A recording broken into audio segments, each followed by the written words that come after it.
Non-binary persons, ladies and gentlemen, Richard Fleur and Terry Bolia. This podcast discusses casinos and gambling. Do not gamble with money you cannot afford to lose. Do not gamble with money you need to pay bills. Our host's past performance are not indicative of anyone's future results, including his own. If you have a gambling problem, contact your local problem gambling hotline. If you do not know your problem gambling hotline number, send an email to help@casinocombat.com. We will find that number for you and make it available to you. Everything discussed in this podcast is based in fact. Names and dates have been altered to protect the innocent and the guilty. Minor items unrelated to outcomes may be omitted in the interest of brevity and clarity. It's me, it's TRG, the Ramblin Gambler. I'm a rebel just for kicks now since 1966 now. Actually, since 1963, but I probably didn't start rebelling until after 1966, so that's fair.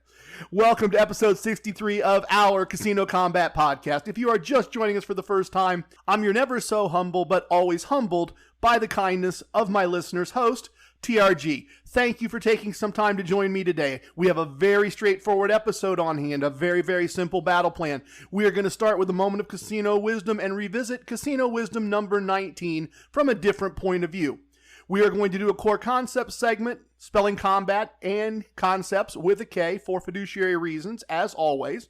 In that segment, I'm going to share with you some additional techniques I employ when using TRG wagering system to always be grindin', and I'll give you another example table as I did last week so we can continue to understand how the system behaves in actual play conditions.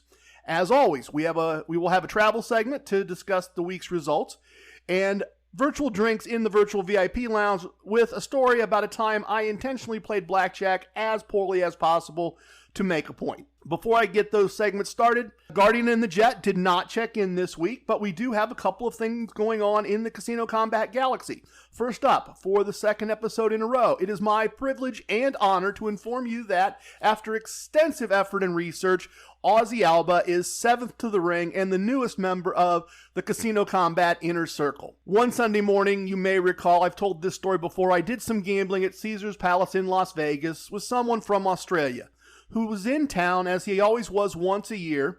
In this case, he was with his daughter to celebrate her birthday, her first trip, but he always came from Australia once a year, stayed for a week, and earned diamond status with Caesars so that the next year's trip would once again be a free trip for him.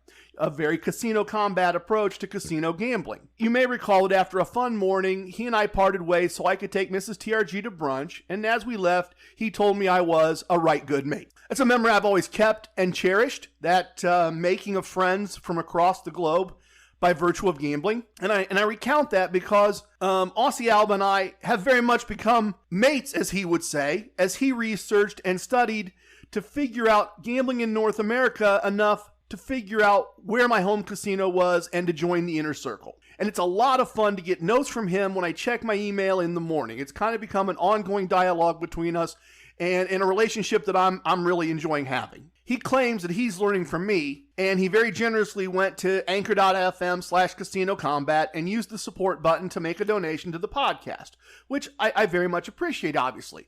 But in truth, I've learned a great deal about gambling in Australia from him at the same time. Things that I get to share with all of you as well. And we will hear about some of that later during our moment of casino wisdom. A2 has continued to email me, as I said, a couple of times a week, sharing his gambling adventures and his uses of the things I discuss here. As he would say, and as I just said, it's what mates do. And it's wonderful to watch this podcast create allies around the globe. Aussie Alba recently got, in his words, casino crushed. Crushed spelled with a K, of course. In his note to me. He intended to use my lose 3 in a row and leave technique from TR wagering system number 1 when he entered the casino, but he didn't remember casino wisdom number 37, which teaches us to have fun but pay attention to the details. Here is his description of what happened. He says, I wanted to play blackjack, and as a spot opened up, this guy moves in at the same time as me. I said, oh, you want to play? As he was to the side and I was directly behind the seat. He said yes, so I said, go ahead, I can watch you lose your money as easily as I can lose mine. He laughed and sat down and put out $50 for a $10 minimum bet table. So obviously this gentleman is not a listener because that is not nearly enough money to give yourself a fair chance of winning at blackjack. He then proceeded to play horribly, saying, I don't know what I'm doing. This was very evident as he didn't know basic strategy based on how he played. He kept turning around to me, talking about where I was from and where he was from, etc., etc. Another seat opened up into last position at last base. He was in the middle of the 5. I had listened to Casino Combat on the way up about how to bet and the 3-loss walk-away method. When I sat down, this guy chatted about all sorts of stuff, from taking photos at Loch Ness in Scotland of him with a kilt up around the side, and it was put on a postcard saying, "You should see my monster at Loch Ness." And then he puts in parentheses, "Look up on the net as a monster's a tale about this loch," which is Scottish for lake. I'm very familiar with that. I included his note in case any of you are not familiar with the legend of the Loch Ness Monster. Back to his story. This gentleman told him, he said he sold thousands of postcards, as that was what he did, sell postcards. The ironic thing is, he wasn't Scottish, he was Irish. So all this rubbish coming out of this guy made me lose my count and concentration, and I was down a bit. So when eventually he lost his money, I thought, thank goodness, he will get lost now. He got up, I said goodbye, and I thought, great, I can concentrate now. I thought he was gone. Nope, this ass sets up shop right behind me and pitched in with more crap as I tried to play. I lost my count, never realized my chips were nearly out, and left with nothing. Moral of the story for me was, it's okay to have fun and a bit of chat if it's about the cards, but don't let anyone distract you to the point where you want a hole to appear under them and wave goodbye as they disappear down it. I really like that. Not an expression I've ever heard before. Just leave and find another table. A good application of Casino Combat. And a lesson learned the hard way, and getting casino crushed, spelled with a K or a C, is never fun. That said, based on other information that Aussie Alba has shared with me, over time he's taken plenty of money out of the casino and is still a profitable gambler. Sometimes we gamble for profit, sometimes we gamble for points, sometimes we gamble for education. It sounds like A Squared unintentionally gambled for education without realizing it, but we all profited by hearing a great story about our new Inner Circle member, and we get to be educated, informed by his experiences. If you're new to the podcast and you're wondering what this Inner Circle thing is all about, when I started creating the podcast, I intended to include some games that I didn't know if anybody would ever find or not. They're discussed in episode 22 in detail, but one of the games involves determining the name and location of my home casino, which is currently Casino 2. You get 3 guesses, 3 applications to try to get it right. If you do, you join the Inner Circle. A Squared needed all 3 guesses, by the way, but he was very close with his first guess, actually incorrectly naming my local casino, not my home casino. But he was very close from a world away. I still find it amazing that he managed to sort it out from the other side of the globe. If you'd like to join A2 and become a member of the Inner Circle, I encourage you to listen to episode 22 and then start comparing descriptions, distances, and brands to find my home casino. Golden Fan kicked it all off when she discovered the game, played, and became our first Inner Circle member. There's one more item I want to talk about that I've observed in the Casino Combat Galaxy recently, involving changes to how slot payouts are being handled by some casinos. Supposedly, the pandemic has caused a coin shortage in the United States. And I say supposedly because while I'm sure it was an issue a year ago, I'm not sure I'm convinced it's still an ongoing issue. Regardless, some casinos from various brands, so I'm not picking on any one brand here, some casinos from some brands have stopped putting coins in the machines that accept your slot ticket and give you your winnings. Instead, if your slip says, say, $130.73, the machine pays out the $130 in paper money and then pauses, flashing a take your money on the screen. And then when you take your money, it waits a bit, and then a slip is printed out that's worth 73 cents. It's difficult for me to not believe this is the alleged coin shortage being used to increase the casino's bottom line. And this happens in a couple of ways. First, I've seen people take the slip, look at it, read what it says, then look at the line at the cage and decide that the pennies of value on the slip are not worth their time in line. So money the house lost ends up staying in the house's pockets. The other thing I've observed is that people don't understand what is going on. They take the paper money, they don't wait for the slip to be printed, they don't know it's going to be printed out. For myself, I have a dedicated vest pocket for chips when I leave a table. I've started putting all the slips for the change from my slot winnings in the same pocket. When I go to the cage to cash my chips, I have that stack of paper that probably I forgot was there, and I cash all the extra slot change slips at the same time, which often seems to annoy the person at the cage as they have to scan and then add up the slips worth just a few pennies each. I've told you several times that as a dreamer of dreams and a traveling man, I've chalked up many a mile. I've read dozens of books about heroes and crooks, and I've learned much from both of their styles. I've said that a dozen times probably. The new way of paying out slot winnings creates some hero or crook choices from time to time. For example, I'm waiting in line to cash a slot ticket. The person in front of me takes their paper money and walks away. Then the machine prints the slip with their coin payout. Do I use my knowledge and experience and tell them that they're leaving their money behind, or do I let them walk away and add the slip of paper that should be theirs to my collection? Okay, look, I'm sometimes crook adjacent with things that I do once in a while. I admit I've been transparent and honest about that and let you decide for yourself, but I am not going to steal pennies based on someone else's lack of information about how something works in the casino. I always redirect them to their payout slip, which is why I wanted to bring this to your attention. I don't want any of you leaving winnings behind for someone else to benefit from, so I wanted to bring this to your attention. I also want to point out that understanding this process does allow you to profit in very small ways from time to time if you pay attention. I've walked past these machines and found the payout slip laying on the floor or hanging out of the slot in the machine. I've seen them sitting on the top of the machine when I cashed out a slot ticket as if someone else pulled it out and didn't want to bother with it.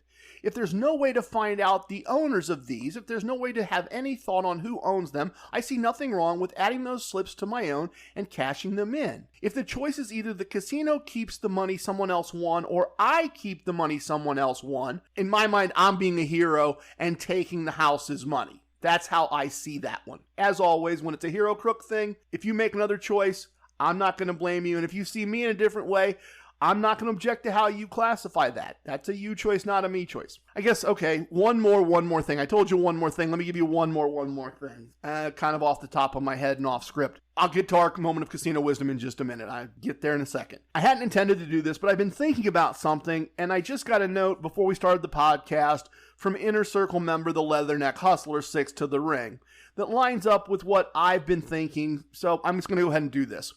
I've said a couple of times in the past, first, that I'm happy to take tips if you benefit from what I do and feel like tipping. If that's something you feel like doing, if I've helped you enough that you think a tip is warranted, I have things set up for that on the anchor.fm/Casino Combat web page, and I appreciate those of you that have been kind enough to send tips my way. I've also said that I'm not asking you to email me for the Slot Tactics ebook or the decision chart or the other materials that we make available to you by way of Fred. And I'm not going to run through all those codes now. You can find those in other episodes. But I don't do all of that so that I can then come back to you and try to sell you something else. I don't have anything at this time to sell. Maybe at some point in the future that changes, but I don't have anything to sell. That's true as well. I don't have things to sell. But as an IT consultant, I do sell time, my time, by the hour or half hour. I'm happy to answer questions via email free of charge. Gamblers Helping Gamblers is what this is all about, and many of you have been generous with your time and your story, so it's only fair that if you email me, I'm happy to answer questions when you email. All of that being said, if you ever feel like you would like a more direct coaching experience from me, if you would like to discuss things very specific to your gambling, select them in detail, whether that's bankroll or game selection or problems you're having, if you think coaching time one-on-one with me in person would be valuable, I'm happy to do Zoom or Skype or Apple FaceTime and work with you on your specific gambling needs for the same rate that I charge my customers for my expertise in technology. Send me an email via trg@casinocombat.com and we can plan a time or times to do just that. I'll even give you the friends and family discount. I will. Absolutely. A professional gambler living in Las Vegas said to me on a call recently, people pay for music lessons to learn to play an instrument. Why not pay for lessons to learn how to gamble? If that interests you, I'm available. All right, the next item on our agenda is a moment of casino wisdom.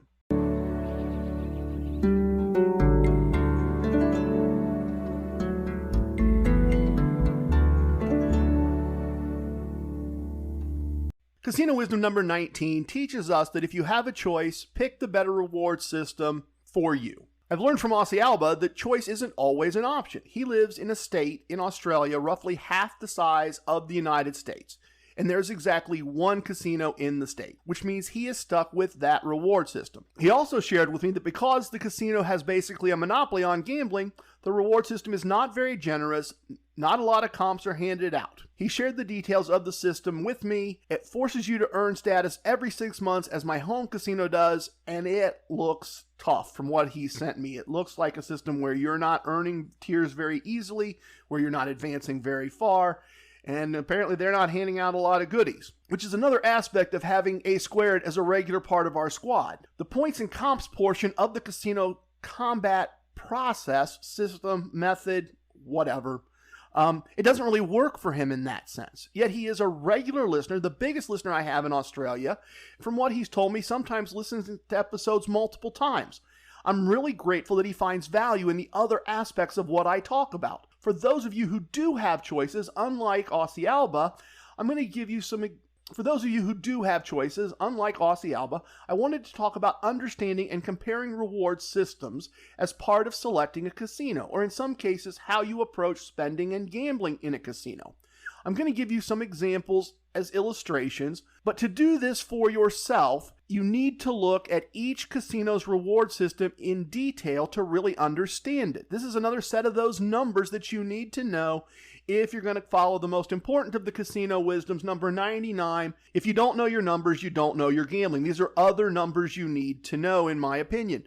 Most casinos have this information posted on their website, and all of them hand out the information in written form at the reward desk, at the member desk, at the club desk, whatever they happen to call it within their brand. But let me give you some examples of the kinds of things to look for, and I think that will make this all make a lot more sense, this concept that I'm talking about. First, an important and often overlooked part of a reward system and how you earn tier credits is tier credits earned for money spent in a casino. Not all reward systems do this, but most of the larger national brands in the United States do this and do it in a slightly different way. Different systems give you different amounts of tier credits for different kinds of spending. For instance, Caesars Entertainment gives 5 tier points for every dollar spent on a hotel room or resort fees, and 1 point for every dollar spent on other things at their properties. MGM has a different ratio of spending to tier points, but amazingly, if you are staying in one of their hotels and you charge everything to your room and you get the tier points for what you spent, even if at the end of the stay, a host comps the expenses off your bill. So that's an example of knowing how spending impacts you differently with different brands and how you might want to spend.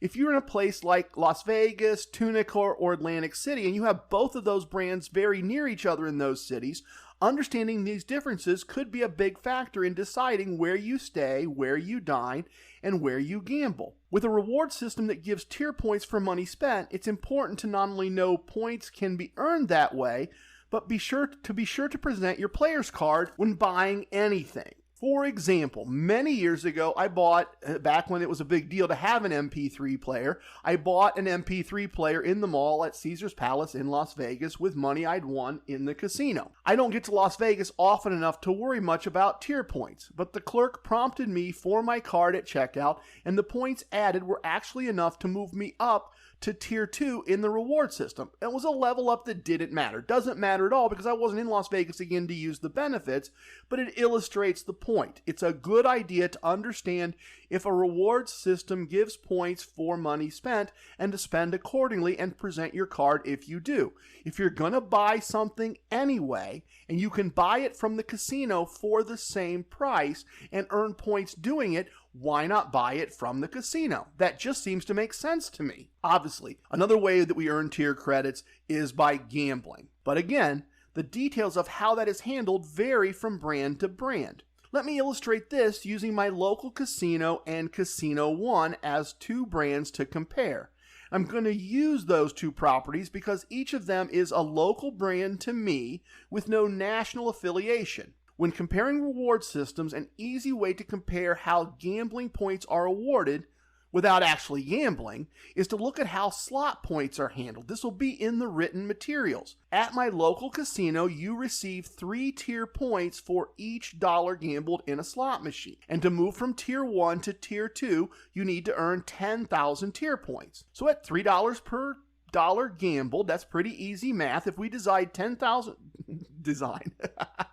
if we divide 10,000 points by 3, we see that a player needs to spend $3,333.34, with rounding to the nearest penny, through a slot machine. We need to spin that through a slot machine, win or lose, to move from tier 1 to tier 2 at my local casino. Slot machines provide the casino with the largest advantage at the lowest cost, and as a result provide the most points per dollar wagered. That doesn't mean it's the same at every casino. At Casino 1, you don't earn a point or points for each dollar gambled on slots. You earn a point for each $5 gambled on slots. You earn at a much slower pace, obviously, but you only need to earn 100 tier credits to move from tier 1 to tier 2 at Casino 1. So you need to gamble $500 through a slot machine, win or lose, to move tier 1 to tier 2 at Casino 1. For both of these casinos, the same pattern of points continues at the next level. You need 100,000 tier credits to get to tier 3 at my local casino, and that's where the benefits start to actually matter. And you need to earn 2,000 tier credits at Casino 1 to get from tier 2 to tier 3, and likewise at their tier 3, you start to get benefits that have some value. You can see that if these casinos were at a similar distance from someone, gambling at Casino 1 may make a lot more sense, because the amount of money you need to put at risk to level up is significantly less. If you don't take the time to look at not only how many points you receive for an amount of gambling, but also how you earn points for things other than gambling and how many points you need to earn to level up, you can't really apply Casino Wisdom number 19 and decide which reward system is better for you. If you have choices, take some time to read the information and compare the details. If you're not getting the best value for what you gamble and spend, you can always switch brands at the start of a new earning period. That date will be part of the information on the reward system. We're going to do core concepts next, and I will give you another example of the application of my wagering system to Always Be Grindin', as well as some advanced techniques I use with that system.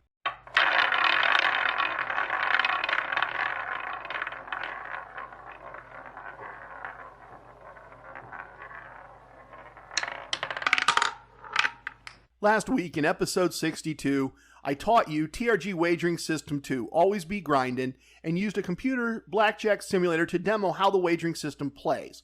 The feedback I've received has been generally positive, with several people mentioning that listening a second time with buttons, chips, or coins, as I suggested, on a table in front of them helped them understand it better. I also had a request for a video demonstrating the chip movement, and we are working on that for the YouTube channel. We're going to try to make that happen. We have links for that channel, by the way. We have links for that channel as well as our other social media, Instagram, Twitter, and Facebook, at the top of the CasinoCombat.com website. If you find yourself using any of those resources, likes, subscribes, shares, reviews, stars, all that online stuff that you can donate to the podcast, really helps spread the word, and we really appreciate it. T-Rex and Billy with the great last name do a great job of keeping our online resources going. In our core concept this week, I want to first talk about a few advanced techniques that you can use with Always Be Grindin', and then I'll give you an additional example of the wagering system in play. The technique I want to talk about this week is something I call regrouping.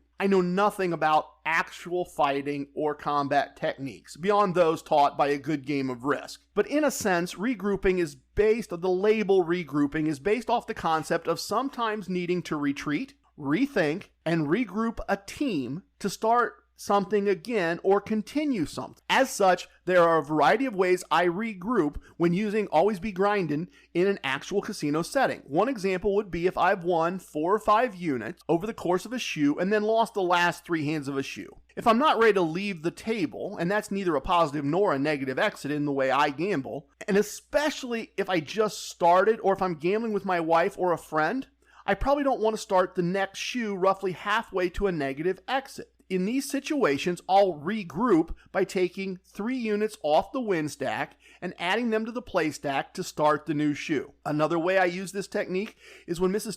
TRG and I are playing together. It's early in the evening and the casino is busy. Sometimes she will decide she has hit her negative exit and I have a profit, but I've not reached a positive exit point yet in my game. In that case, I'd rather not have us play separately. If we both get up from the table, we're just going to record our results, a small loss for her and a win larger than her loss for me. And then we're going to look around the casino for another table where we can play together and start the process all over. We already have a place where we can play together. So rather than do all of that, she will sit out the remainder of the shoe or visit the restroom or stop at the bar for more drinks. And when the end of the shoe is reached in just a few minutes, I'll record her loss, reset her play stack using a portion of my win stack, and we will continue the new shoe at the same time, as if it were a new table for her and a continuation of the same table for me. Those are both examples that involve winning. Let me give you an example that involves losing. Sometimes when I'm at my home casino on a weeknight, they have less tables open and my seat choices can be somewhat limited. I usually don't visit the cage after every table I play. When I leave the table, I record the results, put the chips in the correct pocket in my vest, and move on to the next activity. If that activity is gambling, I just do the buy-in with the chips I already have, if that's possible. From time to time, I then find myself finishing a shoe without a win stack, or with a win stack that with just a chip or 2 in it, and the play stack is down maybe 5 units.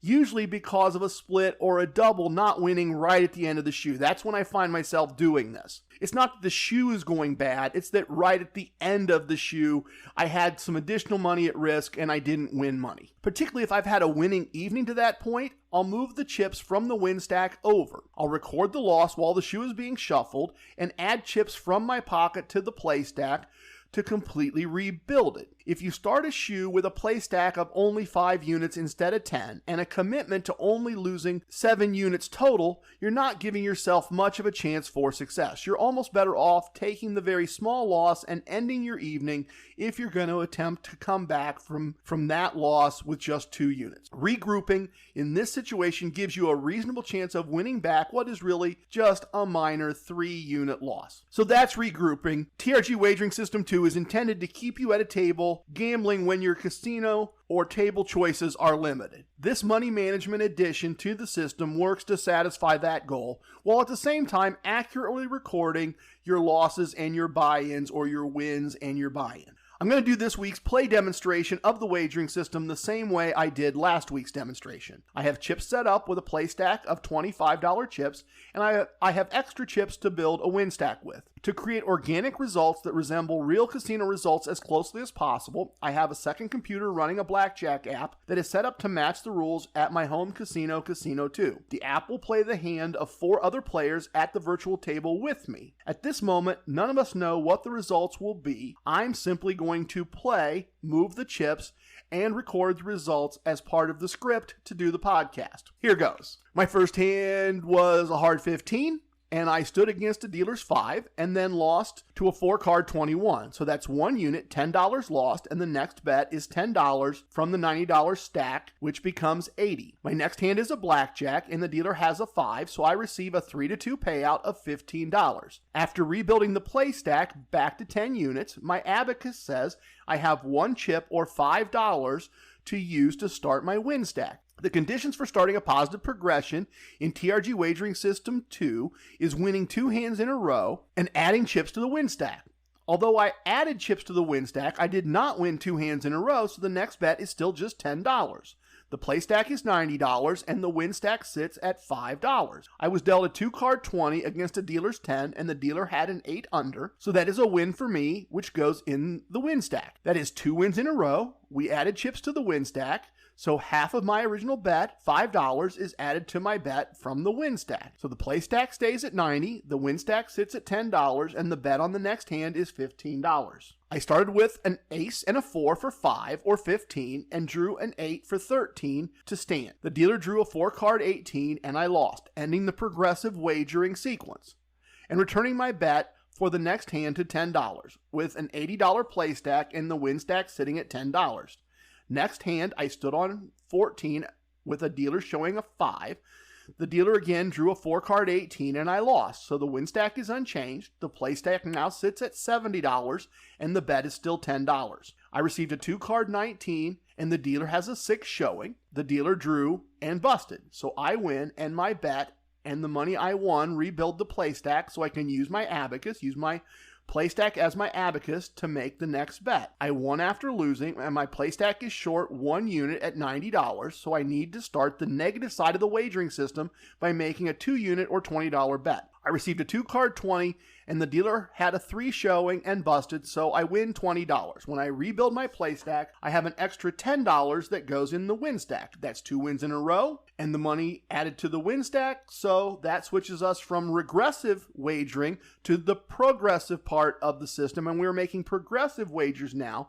In this case, the next bet is $10 from the play stack and $5 from the win stack to make a $15 bet, with the play stack at $90 and the win stack at $15. I receive a 9 and a 2 for a total of 11, and the dealer has a jack showing. The correct basic strategy play is to double, and I make that double the same way I made the bet with $10 from the play stack and $5 from the win stack. I received a 10 for a total of 21, and the dealer had 8 under for a total of 18. I win the bet and the double. After rebuilding my play stack as my abacus, I add 6 chips to my win stack, which is now $45. My next bet continues the progressive wagering with a $20 bet. $10 of that coming from the play stack, which now sits at $90 again, and another $10 coming from the win stack. My hand is a 3-card 17, and the dealer had a 2-card 20, so I lost, and the next bet is back to $10 from the play stack. The progressive side of the wagering process is finished. I start with a hard 13 against a dealer's 10, and drew a 10 to bust and lose the bet. My next bet is again $10. I was dealt a total of 12. The dealer had a blackjack, so that is another loss and another $10 bet. The play stack sits at $60. The win stack is unchanged. I receive a hard 13 against a dealer's 4, which turned into a 10 and then a 17 for the dealer and a lost bet for me. My next bet is again $10 and we are still grinding. I started with a hard 12, drew an ace, and then a 6 for a total of 19 versus a dealer's 9. The dealer had a 10 under, and so we push. The bet and all the stacks remain the same for the next hand. My next hand was a hard 17 against the dealer's 10, with the dealer having a 2-card 20, and I lost. I'm down to 2 bets remaining before I hit my negative exit point. The play stack is at $40 after I make the next bet. The win stack sits at $35. I get a hard 12 against a dealer's 3, which is a basic strategy hit. I was dealt a 10 and lost. So, last bet of $10 before a negative exit, assuming I don't win the hand. I drew 2 cards to build a total of 18 against a dealer's 8 showing. The dealer had a 4 under, drew 2 cards, and busted, so I won a hand. I really need no abacus for this. The next bet is $20 as we start our negative progression, and it's still the last bet if I lose. I receive a 7 and a 4 for a total of 11 against a dealer's 10. Once again, this is a basic strategy double. All of the money comes from the play stack, leaving it with only $10 if I don't win the hand. Once again, this is why the bankroll is structured the way it is with 10 units, and the negative exit is structured the way it is at 7 units. This is the way the system is supposed to play. I got a 7 on my double for a total of 18, and the dealer had a 3 underneath, 3 plus 10, 13. He busted after drawing 5 cards. I win a much needed $40. Then I rebuild the abacus. The play stack is $90. The next regressive wager would be $30, but I don't need to bet that much to win 1 unit, and the goal of each sequence is in Always Be Grindin' is to win 1 unit. Note that 3 units is the largest regressive wager I'm willing to make, and in our examples, we have yet to see that bet be needed to earn. And what I mean by all that is this is a very conservative system. This is a very protective system. This is not an aggressive system to see how much money you can earn, win, take, whatever words you want to pick. The goal is to earn 1 unit and to stay in the game for extended periods of time, getting extended amounts of points, and finishing at the end of the month with a win. To earn 1 unit, I only need to bet $20, so that's the bet, all from the play stack. I got a 14 against a dealer's 4, but the dealer busted with a total of 22. There was a bit of drama on this hand, however. The player to my right at the imaginary table generated by the computer started with a pair of threes, which is basic strategy. That's a split. But instead of splitting, they hit and drew an ace for a total of 7 or 17. A soft 17 is always a book hit. It is one of the easiest basic strategy plays to remember. A soft 17 is always a hit, sometimes a double, but in this case, you can't double. It's 3 cards. This player decided to stay on basically a total of 7. They stayed on a 7. It's a rookie move. It's a good job of coding an app by the developer. But it is the kind of move that annoys players in real life if things go poorly as a result. A very interesting sequence we got there. The computer did a great job. From at one point doubling with only 1 chip left in the play stack, all the way back to adding to the win stack, which sits at $45. And of course, the play stack is back to $45. I won way more than 2 in a row. We added to the win stack. So now we go once again from regressive betting to progressive betting with $10 from the play stack and $5 from the win stack. My hand was an ace and an 8 for a total of 19, and the dealer had a 6. Unfortunately, the dealer had a 6 underneath and drew a 9 for a total of 21, a loss for me. The win stack is at 40, the play stack is at 90. The next bet is the basic $10 bet. I got a blackjack, so that puts my play stack back at 100 and adds $5 to the win stack, taking it to $45. But I didn't win 2 in a row, so the next bet is just $10 again. I ended up with a 4-card 18 and lost to the dealer having a 3-card 20. So the next bet is $10 again. I busted, and the dealer had a 2-card 20. The next bet is again $10. I had a 20. The dealer busted with a 3-card 24. So a win, and the next bet is $20, all from the play stack as we start regressive betting to get to a 10-unit profit for this sequence. The play stack is at $70. My hard 15 against the dealer's 10 busted when I drew a 10. So the next bet is 20 again, and the play stack is down to $50 with that bet made. Once again, the computer continues to generate interesting hands. I had a hard 11 against a dealer's 10, which we learned earlier is a basic strategy double, leaving the play stack at $30. This is again the last bet before a negative exit if it's a losing hand. I drew a 10, and the dealer had a 4 under, and the dealer busted. So a win for me, and time to rebuild the play stack so my abacus can tell me the next bet. Mission accomplished. My abacus tells me I have a 1-unit profit for the sequence to add to the win stack. My win stack goes to 55, and 5 comes off to be part of the next bet since we won 2 in a row and added to the win stack, and we are now betting progressively again. Kind of seeing this neat swing between progressive and regressive, progressive and regressive. The computer's doing a nice job. My 12 busted when I drew a 10 against a dealer's 10. That ends the progressive sequence, and the next bet is $10. I stood on a 2-card 18 and lost to a 2-card 19. The $10 bet again, and the play stack is at 7 units. I hit a hard 15 against a dealer's 9 and drew a 6 for 21, which beats the dealer's 19. My next bet is a regressive bet of $20. I have a jack and a king for 20 against a dealer's 10 with a 3 under, and the dealer draws a 4 for 17, and I win. When I restack the play stack, my abacus tells me I finished the regressive sequence by adding $10 to the win stack. So with 2 wins in a row, once again, I swing from regressive betting to progressive betting.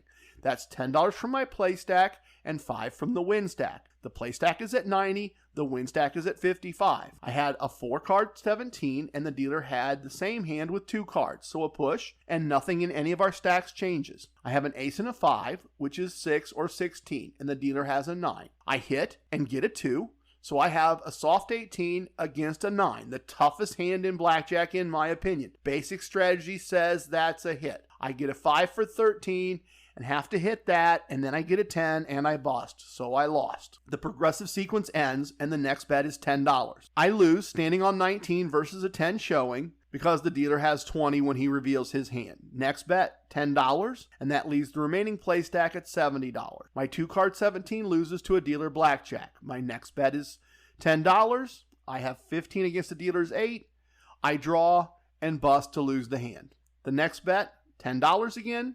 We are certainly grinding. A pair of 6s against a dealer's 5. That's a basic strategy split. An ace on the first hand is a double. I draw a 6 for 13. The next hand receives a 4 for 10. That's also a double. An 8 for 18. The dealer has a 9 under for 14 and draws a 10 and busts. Once again, after a long string of losses and almost hitting a negative exit, after that win, My play stack is back to $100 again. I'm going to pause here for just a second and make an observation. Roulette or Baccarat with this wagering system, those games don't put you in situations where you're quickly exposed for 4 units like that, as we've seen happen several times in this illustration. But at the same time, those games don't let you come back quickly by winning 4 units on one wager. We've seen that type of quick reversal multiple times as I've gone through this. That hand put the play stack back together, but we neither have a win nor a loss. We're neither progressing or regressing. It's just another $10 bet. I received 16 and stand against a 3. The dealer has 3 under and draws an ace for 17. I lose and I bet $10. My 3-card 19 against a 9 loses when the dealer draws to 20. The next bet is $10. My 11 against 9 is a basic strategy double. I get a 10 for 21 and win. My play stack is back to $100 and the next bet is $10. Notice here how long we've gone without actually adding anything to the win stack.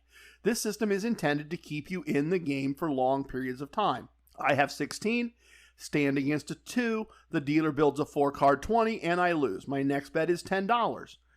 I double my hand, which is ace and 5 versus a dealer's 5, and draw a 10. The dealer built a 4-card 19. I lose 2 units, and the next bet is $10 again. The play stack is down to $60 after I make that bet. My 12 against a dealer's 3 is a basic strategy hit. I get a 10 and bust and lose. My next bet is $10. I'm dealt an 18 against a dealer's 5. I stand, the dealer busts, and I win.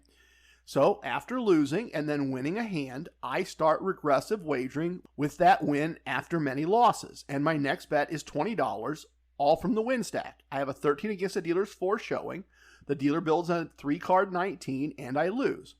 I make another $20 wager. Note that I'm not dropping back to $10 wagers. I started the regressive part of the system, and the bet remains the same until I lose a hand and add another unit, or until I reach a negative exit, which I will if I lose this next hand. After making the bet, my play stack sits at $30. I receive a 10 and a queen. The dealer has an ace showing and flips a jack for 21. I lose. I have a negative exit. I leave the table. When I open up my app and record my results, my win stack was at $55 and I walked away with 30 left in my play stack, so that's a total of $85. I lost $15 or 1.5 units for the table. So let's kind of imaginarily, these were imaginary tables, but let's imagine that those 2 tables took place at a real casino. If the last episode was the first table, we finished the 2 tables of our visit to the casino with a loss of 1 unit. And so let's put that in perspective of an evening or a weekend as the start of something. I played a table for what would have been at least 30 or 40 minutes in real life, maybe more depending on how much time was spent with buy-ins and color-ups and dealer changes. Then I took a break. If this was a real casino, I probably went and had dinner and played again for a longer period of time at the next table, the table that we just went through. I've had fun. I've earned tier credits. If or when a host looks at my play, they're going to be happy. It's still very early in the evening, plenty of time at this point to get a drink at the bar or listen to the band a little bit or play a slot machine and then find the next table. My bankroll of $300 to play 3 tables has not been placed at meaningful risk at any point in this imaginary casino visit. If this is a solo overnight trip, my room is comped. I used free imaginary tax-free money to comp my dinner. If I'm at my home casino, any drinks at the table were also comped. I've lost and spent 1 unit so far on this imaginary casino trip and received hundreds of dollars in comps. If this was a real visit, there's probably a free bet or some free slot play involved here as well that I've used. I've also earned tier credits and played enough that the next time I want to come back, the house says, sure, TRG, your room will be ready. Of course, I've earned more free, imaginary, tax-free money to spend on my next visit as well. That's a great illustration. It's a great way to think about these 2 imaginary table visits in the context of a larger casino stay and what that stay would have been like. Obviously, it's different if I'm at my local casino. I've collected a free bet. I've gotten a parking comp. I maybe have money to get lunch with or dinner with or brunch with, and I've played 2 tables and I've lost 1 unit.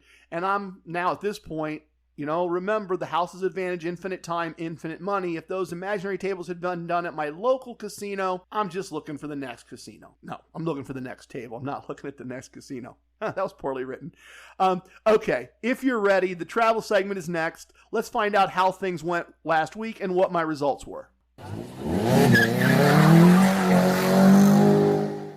Okay, this should be a quick one. Should be a quick segment. Early in the week, I did some local gambling. I stopped at the slots only racetrack for some free play, but more importantly, they were doing tier 3 appreciation. I'm tier 3 for the rest of the year as the result of the craps I played for points at the end of last year. This is my first chance to see what appreciation looks like at this slot parlor, so I wanted to make a plan around promotions for the rest of the year. They appreciate me to the tune of $5 in free slot play. So I know not to bother with this promotion for the rest of the year unless I can combine it with other offers on the same day. An example of that would be that right now I have $30 of free slot play every week and a food comp every other week at this property. This is a place I drive within 2 stoplights of a couple of times a week as part of my IT consulting work. Next month, if I have the same promotion, it would make sense to stop on appreciation day for my free play for the week and add my appreciation free play to that $30 for $35 and get lunch. That makes sense from a comp hustling point of view. What would not make sense would be to make a second visit in the same week to get $5 of appreciation. I'll be honest, I was a little shocked. I was a little, annoyed isn't the right word.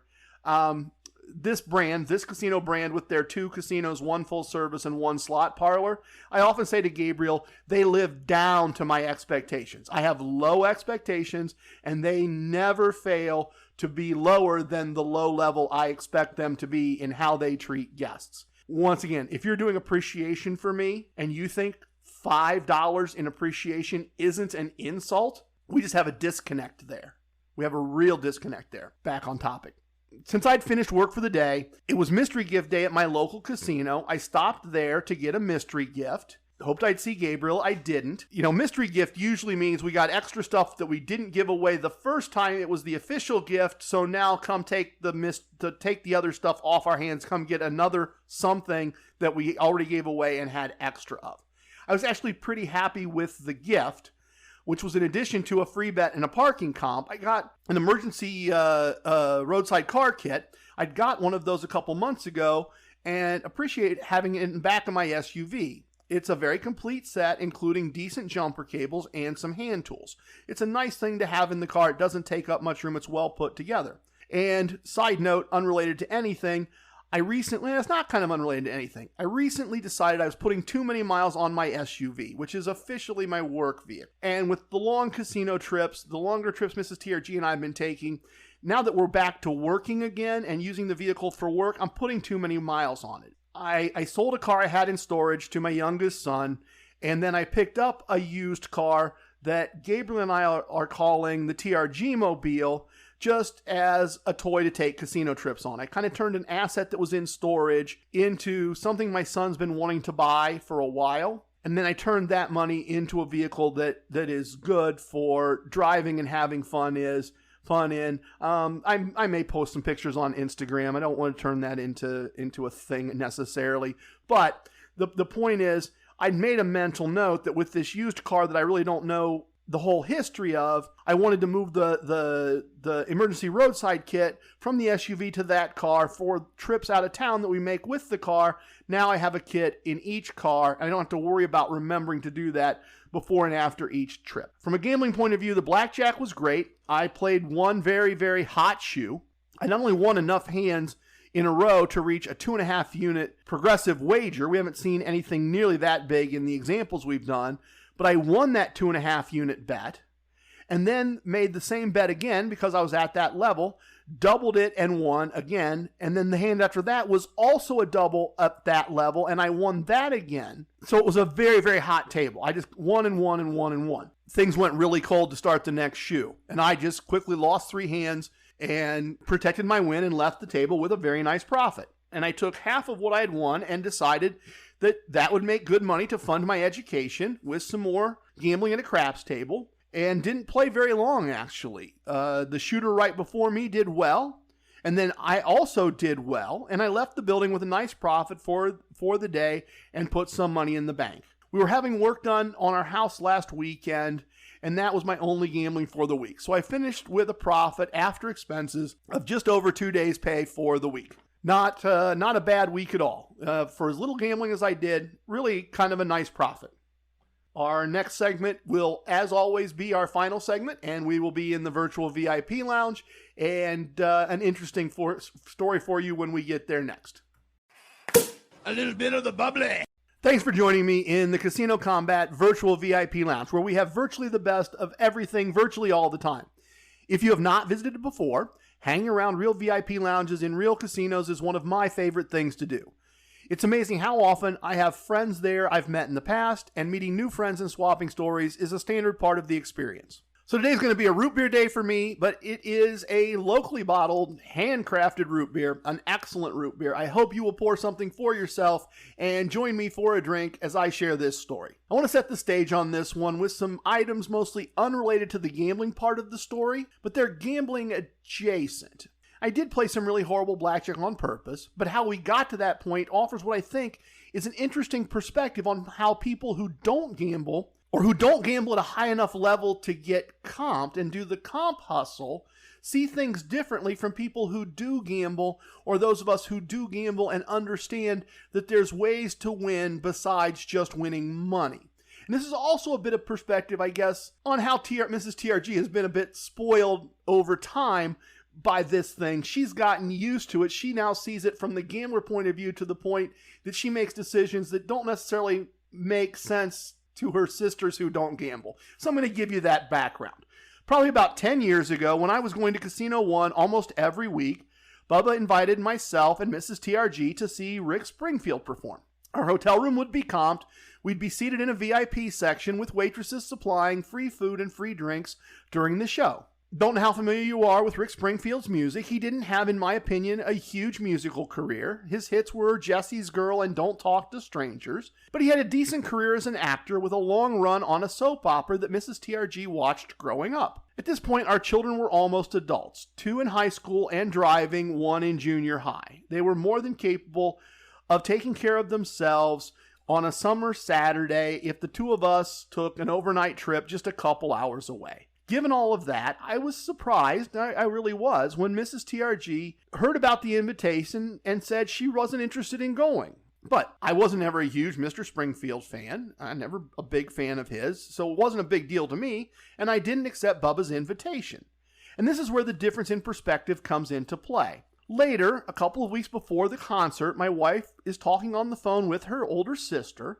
She is saying that we don't really have much going on. It's going to kind of be, a lazy period of time before she goes back to school, that we were invited to the concert, but it was just Rick Springfield, so we were not going. And her sister made some comment about, yeah, concerts can be expensive, and my wife says, no, that's not it. And she explains about the comps involved, and her sister kind of stops her in mid-sentence and says, wait, what?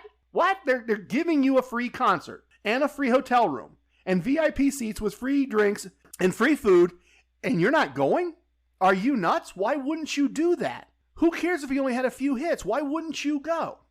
At least that's the way Mrs. TRG recounted the conversation to me when she kind of sheepishly asked if Bubba would still give us tickets, because after talking to her sister and hearing that other perspective, now she wanted to go. And I do understand a little bit. Prior to this, Bubba had given us tickets to see Jimmy Buffett, one of my favorite bands, one of our favorite bands, and Leonard Skinner and Lady Antebellum and Bad Company, much bigger acts than Rick Springfield, once again in my opinion, so seeing Rick didn't seem like a big deal to my wife. To her sister, this seemed like an amazing opportunity for a night out and a hotel stay at no cost.